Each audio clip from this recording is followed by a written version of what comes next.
High all are good evening.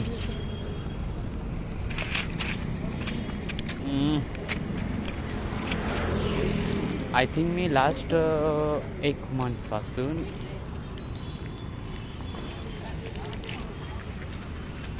Last 1 मंथपासून मी काय म्हणजे ऑइली फूड कन्झ्युम करतो आहे. जर बोललं तर लास्ट 1 मंथपासून ऑइली फूड कन्झ्युम करतो आहे.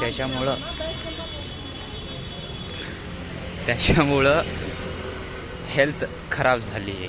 खराब म्हणजे माझं जे घसा आहे मधून फंगी लागली. त्याच्यात व्हाईट स्पॉट्स आहे. फंगी कसं आहे माहीत आहे ना, फंगी कशी दिसते. त्याचं फंगी झालेले. तो मी हेच डॉक्टरने सजेस्ट दिले की तू आता तुझं पूर्ण फूड सायकल, जर तुझं फूड कन्झ्युम जे हे टाईप्स आहे तू सगळं शिफ्ट कर व्हेजिटेबल्सवर. चपाती, आणि लास्ट 1 महिन्यातून मी फक्त 3 वेळेस चपाती खाल्ली आहे. मग बाकी सगळं ब्रेड खातो आहे. ब्रेड पाव, इंडियन पाव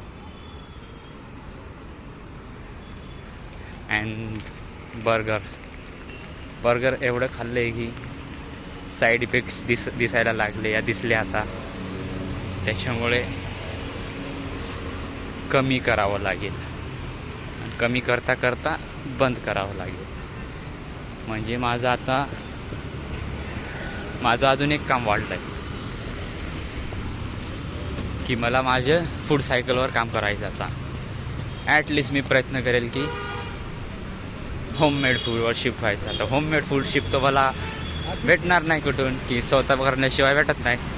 तो आता स्वतःला एवढं मेंटली हे करावं लागेल की चल आपल्याला आज पैसे असून पण बाहेर नाही जेवायचं, म्हणजे रूमवर जेवण बनवायचं, असं कन्क्ल्युजन काढायला लागेल शेवटी.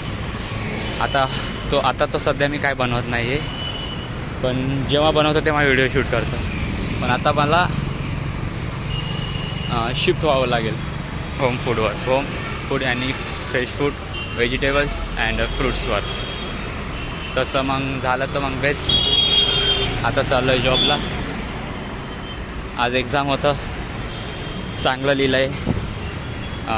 70 आउट ऑफ 60 लिहिलं आहे. होपफुली नेक्स्ट पेपर बनायचे जायला पाहिजे. अँड अजून काय बड्या, म्हणजे एवढं टेन्शनचं नाही. 3 दिवसापासून माझं गळा हे होतं आहे, दुखतो आहे. म्हटलं बरं होईल. मी टॅब्लेट्स पण आणले मेडिकलवरून, पण ते 3 कन्झ्युम केले, काही फरक नाही पडला. पण मी बघितलं आरशात, जेव्हा मला रिअलाईज झालं अरे बापरे काय झालं आहे. त्याच्यामुळे मग मी जावं लागलं मेडिकल चेकअप या हॉस्पिटलला. तो आता मी मॅरिटच्या सिग्नलवर आहे. हे मॅरिट आहे. आता मी जातो आहे, तर रोड क्रॉस करतो आहे. त्यात काय नाही, तसं व्हिडिओ आपलं चालू आहे.